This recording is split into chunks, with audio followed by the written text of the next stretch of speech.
What we really need is familiarity and education, and hence the more programs we have that bring children over here, young adults and others, then ultimately the better it is. But it is an issue that I can tell you, I know that Arnie Eisen and I are really very interested in, and Alan Hoffman certainly has addressed this through the Jewish Agency, and Arnie, Moshe Habertal, and I have been part of a think tank for a number of years that are trying to work on this challenge.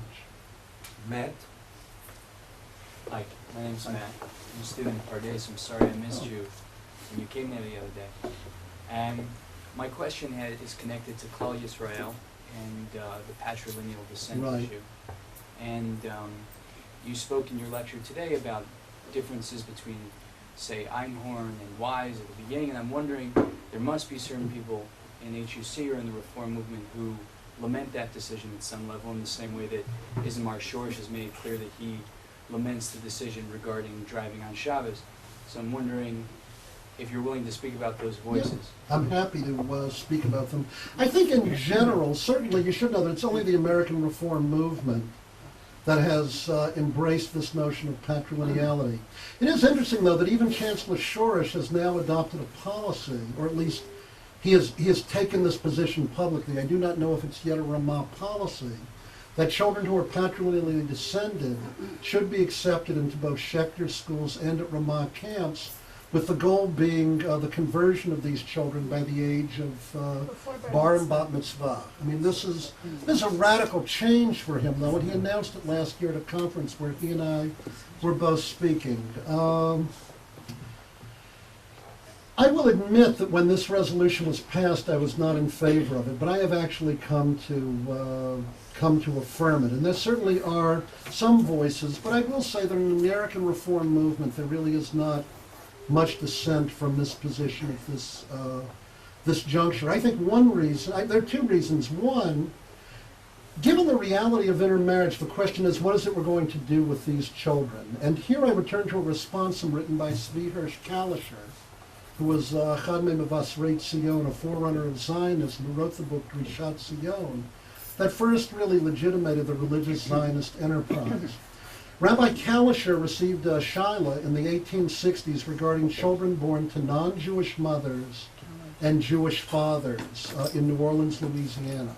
And the question was, should these children be circumcised, immersed, and then brought into the Jewish people when they would be raised in homes that were non-observant with Christian mothers and Jewish fathers?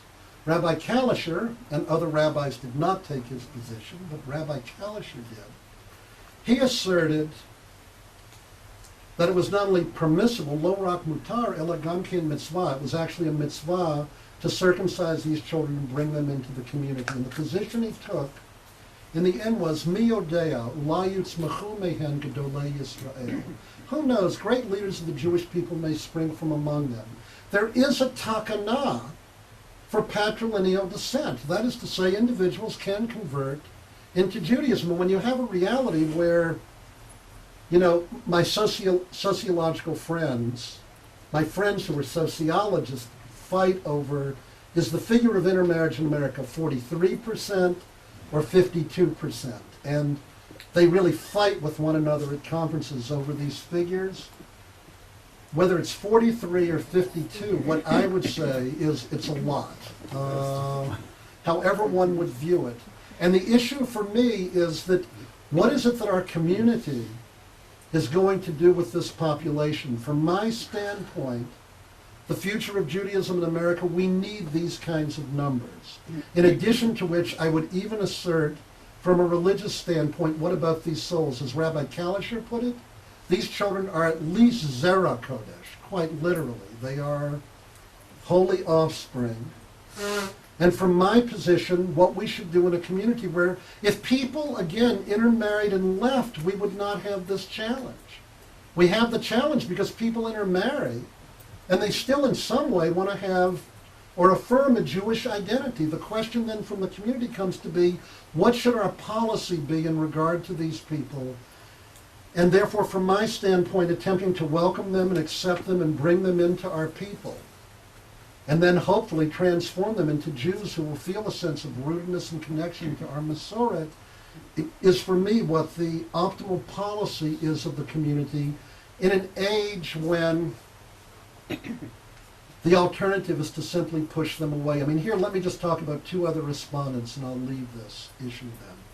Rabbi Azriel Hildesheimer, in the 1870s, was confronted with the question, the head of the Orthodox Rabbinical Seminary in Berlin, should you in fact convert individuals to Judaism who would really not be observant? And he said, look, it's an inyan of shikul dat. He said, this is one of the hardest issues of our day. But his position was not to do these conversions. And he says of the rabbis, anu et nafshenu hitzalna. We will preserve our own integrity and preserve our own souls. In contrast, his student, Rabbi David Zvi Hoffman, who lived from 1843 to 1921, in his Shelot and Shuvot, Malamed Lahoel, said we should bring these children in. And the phrase he uses is, Le'achos Torah b'miuto. He's not happy about this. In other words, if you were to say to him, do you think it's great that this occurs? The answer is no. Are these ideal converts? No. But given the reality in which we live today, this is the best policy for the community to adopt. I mean, certainly my friend Zvi Zohar has written on this a great, great deal. And so in regard to patrilineality, I would even take the issue more seriously if Orthodox Batei Dinim would accept the legitimacy of conversions conducted with Milan Tevilah by non-Orthodox Batei Dinim. In other words, the issue of Mihu Yehudi and the issue of patrilineality is tied up to some degree in many of these other issues. You know, there's a tshuva by Moshe Feinstein where it's in his Igrot Moshe Yerodea number 160, and in that tshuva he's asked about, is it permissible to bury a woman in a Jewish cemetery who was converted by a conservative rabbi?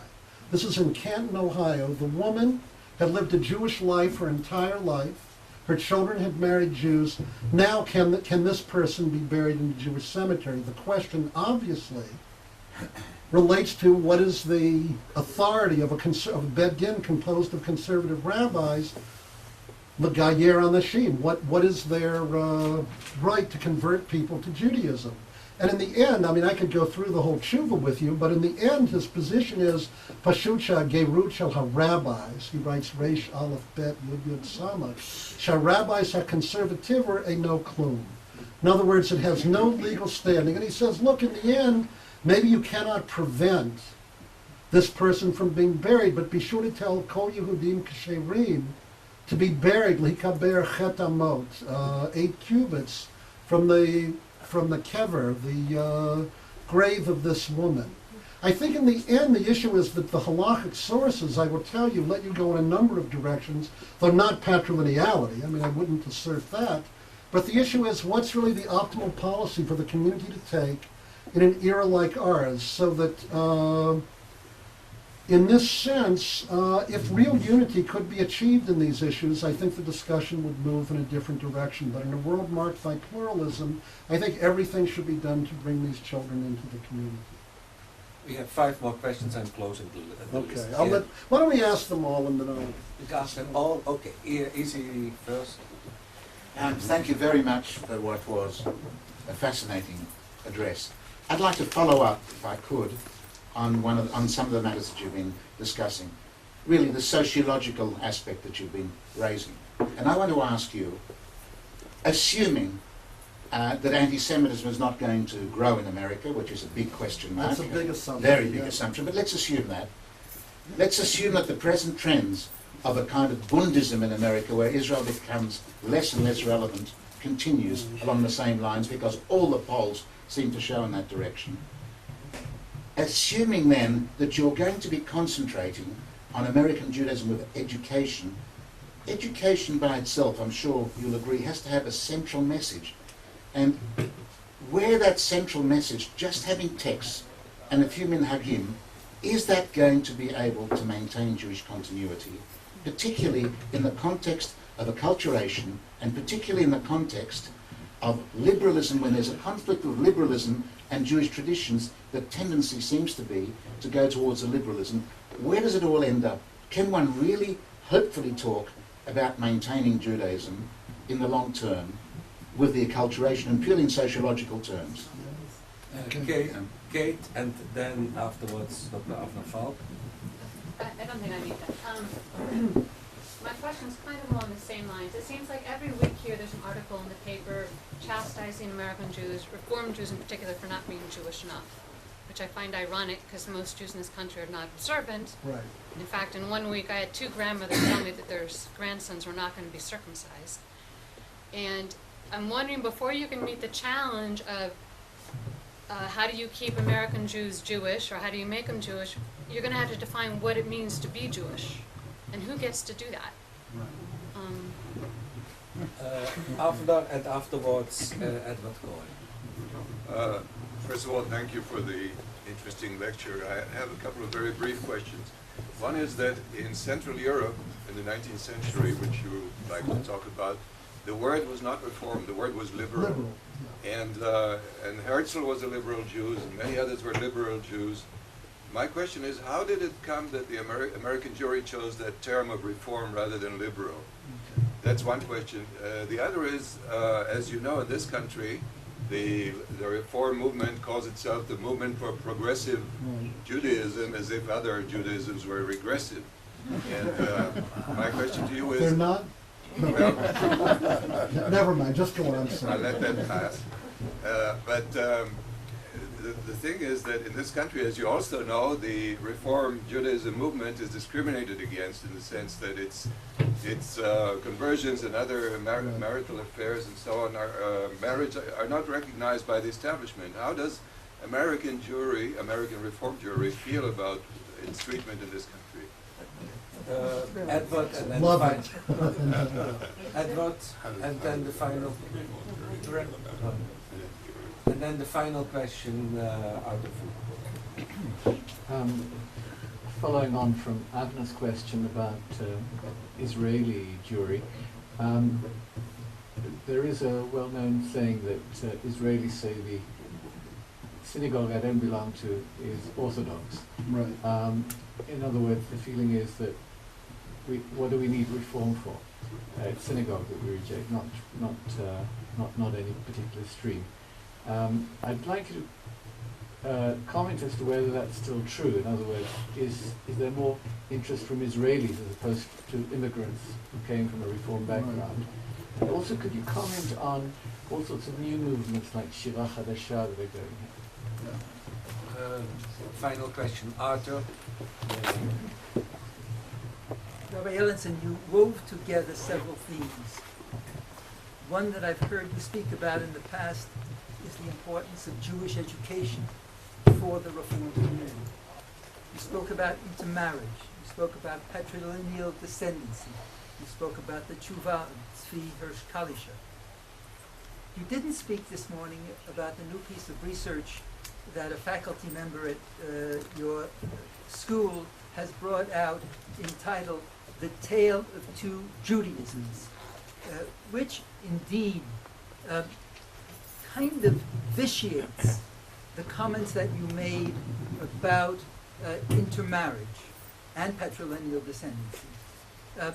You know the research. I hired the man who wrote it. I understand. And it shows clearly that the indicia of Jewish involvement that you spoke about as being so important to the future of Judaism in America kind of dissipates at a rapid rate because of those things that are also inherent in an open Judaism, an inquiring Judaism, an inquiring Jewish mind in America today. Okay. Thank you for all of these questions. Let me answer. Some are just sort of factual. I had mentioned, of course, you're quite correct, that in Germany you really had Orthodox Judaism and liberal Judaism. There really were not movements. Part of the reason, but the terms like reform and positive historical were actually used, though as historians we tended to call these, in the 19th century in Germany, trends, they really were not movements. And again, graduates of both the Jewish Theological Seminary and the Hochschule joined the same rabbinical association. There really was not this kind of division. Reform came to be a term that was used in America because, quite frankly, reform had sort of positive connotations to it in the beginning, particularly of the end of the 19th, beginning of the 20th century, the progressive era.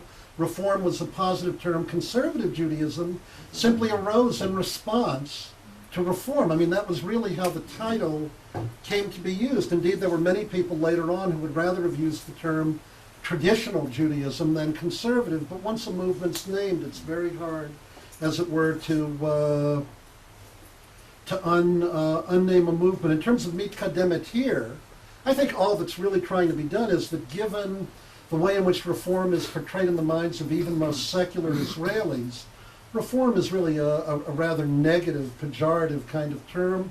So I think the idea of using, Yahadut mitkademet was simply an attempt to discover some kind of terminology that would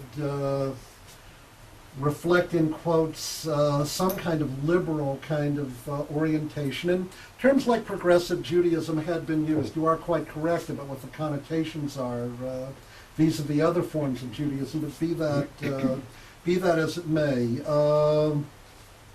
The issue, I think, in Israel to some degree is you have to keep in mind the people who were Miyasdei HaMedina, the founders of the Jewish state, even if they were not, in quotes, observant, they came mostly from Eastern European backgrounds and later from Eidot HaMizrach. In other words, one of the great issues in regard to Israel-diasporan relations is the very way in which American Jews organize themselves, principally around religious affiliation and denominations. The people who created the State of Israel knew nothing about this. In other words, even if they came from Eastern Europe and were completely Chiloni, the Judaism that they did not observe and rebelled against was simply a traditional Orthodox Judaism. The Jews who come from Eidot HaMizrach, of course, there was no denominationalism there. Consequently, one of the points I would make is that one of the reasons why the State of Israel has a state-supported rabbanut in the way that it does, and an orthodoxy in the way that it does, is that even if these people, in quotes, are not religiously observant, the religion that many of these people still regard as authentic is nevertheless this religion, in quotes, that they detest. It's a rather complex kind of issue, and frankly, this afternoon at the Kenneth, this is a large part of the issue that I will address there. I mean, it relates to that. How does American reform feel? And the conservative movement and the Reconstructionist movement? I think they wish that a sense of Ahavat Yisrael would dominate here in terms of political policy, and that full recognition would be given the realities of a pluralistic Jewish world in which people live, and that Reform and conservative or Reconstructionist conversions would be recognized. And there's a feeling, there is a type of kafiyah datit kan, that religious coercion and favoring of one interpretation of Judaism over others, that that is problematic. I don't know if there's much more to say there, but I think, tell me your name again? Kate. Kate's point, I mean, I think is kind of interesting when we talk then about various movements toward Hitchadshut Hadat, I would call it, here in Israel. I think what we do see is that there is a growing population, I'd say probably particularly one like Tel Aviv-Haifa corridor, of people who have become so hostile to Jewish religious tradition for a variety of reasons that they don't even make what for many of us would seem to be the most minimal expression of Jewish identity, an integral part of their lives. For a Jew not to circumcise their sons indicates that they really have not, I'm just trying to be sociological for a moment, internalized, well, the most basic of Jewish norms and identity. I will tell you that each year now there are approximately 1,500 weddings that are conducted in Israel by non-Orthodox rabbis. These are couples where there are not impediments to their marriage, but they choose because they object to the religious coercion of the Rabbanut Khan here in Israel. They elect to go to Cyprus or other places, they get married, and then they have weddings that are officiated at by non-Orthodox rabbis. This is really a trend. It is interesting, you mentioned Shirah Hadashah. I mean, there are all sorts of movements that are occurring in Israel where Israelis also want to be connected. In the Merchav Chiloni, there are people increasingly who have a sense that if they do not promulgate some kind of sense of Jewish education and look at the Masorah of our people, you're going to have people where there's going to be an Israeli identity that will be very, very far removed from a Jewish identity. I mean, I think of some of the questions that were asked. It is interesting at the Hebrew Union College here, and the father of our dean sits in the audience. We now have about 40 Israeli rabbinic students. It is actually fascinating. I met with several of them yesterday. One of them, 5 years in a Hesder yeshiva, comes from a traditional background. These are mamash Yisraelim amitiyim. I mean, I don't know. Some have grown up in the Reform movement here, which is kind of interesting. In other words, that the movement here is beginning to, as it were, produce its own. But what's more interesting to me are you meet 20 or 30 of these students. They are people who come either from religious or secular Israeli backgrounds. We get almost, for about 6 to 8 positions that we will admit people to, we get almost 100 inquiries from Israelis every year who want to study to be Reform rabbis. I find that kind of fascinating. That was not true, I will tell you, even 5 years ago. This is Hebrew Union College ordained from 1982 to 2001, 19 rabbis in Jerusalem. From 2001 until now, we've ordained about 35, and we have another 35 to 40 in the pipeline. The problem, quite frankly, is what are these rabbis going to do when they graduate? I mean, that is a challenge of the Israeli progressive movement, and we're trying to address them in a number of ways, and many of them will probably work in a matnas or in chinuch. I mean, there are different areas, but it is fascinating that this tofa'ah exists, and if we had more time, I mean, it would really be worth exploring it today. Clearly, it's the leadership of Rabbi Michael Marmer that's completely responsible for this trend in Israeli life, but there are probably other factors as well. And it does mean, in light of your question, that the issue of Jewish identity, albeit that there are certainly differences between Israel on the one hand and the United States and North America on the other, that both of these are issues that need to be that in both countries, these are problems that we ultimately confront. Let me get to Mr. Lieber and Arthur Fried's comments, because I think they're really kind of the same side of the coin, and all of these questions, I think, in one way or another, are related to one another. I mean, the issue is, how do you educate people to Jewish peoplehood, Jews to Jewish peoplehood? How do you educate them so that they come to feel that they're part of a Masoret? I mean, if I were to look at my own childhood, the truth is I grew up in Virginia in the United States in an Orthodox Jewish home where there was an Orthodox Torah Masoret day school in this little tiny place, Newport News, Virginia, in the 1950s and early 60s.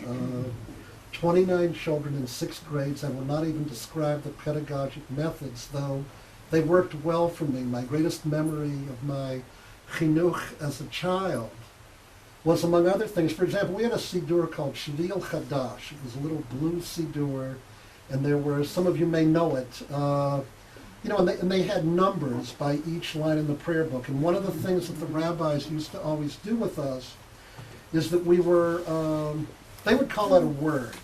We'd have to say the word is in line, Yishtabach Shimcha, so they do Shimcha. He would then say, except in those days it was Shimcha, but I won't go into those pronunciations right now. You would identify the word, and then you would have to read Yishtabach Shimcha la'ad malkeinu, may your name be praised, our King, forever. And if you did all that correctly, and then if you got to the end, you'd have to daven it. And if you did it correctly, I have no idea with all the pedagogues here, you were then given a Rollo. You know what? I don't know today if they have Hechsher or not, but Rollos were these candies with chocolate, with caramel in the center. As you can see, I became a very adept student, even at a very, very young age. If people are educated in this kind of way, and I also grew up in a home where Israel was at the very center of our consciousness. It wasn't just a question of being Shmirat Shabbat, but Israel was really the very center of our lives. My mother had a cousin who fought in the Haganah. He was the hero of the entire family. I then later, attended college at William and Mary in Virginia. William and Mary, as you know, is the second oldest college in the United States. It's the College of Presidents. Washington, Jefferson attended, Ellenson. When I used to walk, I used to think there's a building there called the Wren Building. It was erected in 1693. And I will tell you, Thomas Jefferson is a real person for me. His books are on my shelves. I read them. He is my friend. He's a conversation partner with me. But Rashi's a conversation partner, and Rabbi Kalischer, and Rabbi Hildesheimer, they're my conversation partners too. How do you educate a child to feel beyond their own culture, in America, let's say, that Abraham and Sarah are really his or her father and mother as well? And that is a tremendous task. The problem we have in America, bracketing anti-Semitism, etc., is how do you maintain Jewishness in what really is a genuinely open and embracing society, where in polls 86% of Caucasian Christian Americans say they would either be very happy or moderately happy, completely accepting if their children married Jews. As one professor at UCLA put it in a book, which is entitled, How Jews Became White Folk, and what that says about race and ethnicity in America. But the title is a funny title, but it's quite serious. It is exactly the questions that are really being addressed here today. And that is a genuine challenge. Education has to be a part of that, but I do not know in an open society if we will ever get a complete answer. By the way, I suspect Australia is just a generation behind. I mean, that is a bet I'll make. You have people, for the most part, who were Nitzilei HaShoah, Plitei HaShoah, who came. All of my Australian friends who speak Yiddish, etc., because their parents came from Poland, I already now begin to see with their grandchildren that things are changing for them. It is the price to be paid in an open society, and that's why there does have to be this kind of huge investment. I think, Arthur, I read Steve's research, and it bothers me a great, great deal. But where I think I differ from Steve in this isn't, I can't dispute his facts. These are objective kinds of facts. But the reality is, what is it I do in a pluralistic, open society? I am not prepared lahazniach et ele shehem hipolulu kacha. I am just not prepared to abandon those people who have assimilated. Rabbi Kalischer in his responsum says about the fathers that they're posh'ei Yisrael. That's how he defines the fathers. They are sinners among the Jewish people. But he has a line where he says, afilu posh'ei Yisrael lifamim osim mitzvot. Sometimes even sinners, osim mitzvot karimon, can in fact fulfill mitzvot like a pomegranate. My issue here isn't that I do not agree with what Steve has found. The issue is, what is it we can do to change that reality? The reality is, in the world in which we live, human life is marked by freedom and by choice. It's not mechanistic. So the question for me, if I could get all of my kids into day schools, I would. You and I have had this conversation 100 times. What happens? See, in this sense, reform is not a cause, it's an effect, it's an outcome of what begins to occur when Jews assimilate or become meshulavim b'tarbut, if you like that term better, when they begin to acculturate. So what is it that I'm going to do? This much I do know. If I continue to shrug gevalt over what is a tragedy from one perspective, I will have lost this Dor Chadash, this new generation. And at least what I hope we're able to try to do is to address as many of these people as we can. At least if they enter my synagogue at some point, or the synagogues of my students, or the educational institutions of the community, I at least have a chance. I don't know how good that chance is in a world where you don't have infinite resources. These are very, very difficult choices to make, but I do think that the future of the Jewish community depends upon our at least making an effort to alter the reality for those children whom Stephen identifies as being part of what clearly is a vitiated Jewish life. I know that it does not mean a great deal to me that I read a study that of people who intermarried in Philadelphia in 1956, none of their grandchildren are Jewish. Why should they be? Because at that time, it was a deviant act. I'm using this now sociologically, to intermarry. Prior to the 1960s in America, because you had basically children of immigrants, they did not intermarry. So if a person intermarried in the 50s, it was a tremendous act in a way of rebellion in the United States. And there was a taboo in the community where these people, in effect, left. The issue in part, and I don't have, I mean, I'm trying to be as honest as I can. I'm not happy about the development. But this much I do know, that the taboo in an open society, how do you both promote endogamy, Jews marrying other Jews, and simultaneously embrace people who in fact have violated that norm? That is a very, very difficult road to walk. It is a very narrow ridge. I suppose where reform really does differ, maybe from the other movements, so I think the conservative movement is beginning to move in this direction, because I think sociology dictates it, is the issue is how is it you begin to address this population?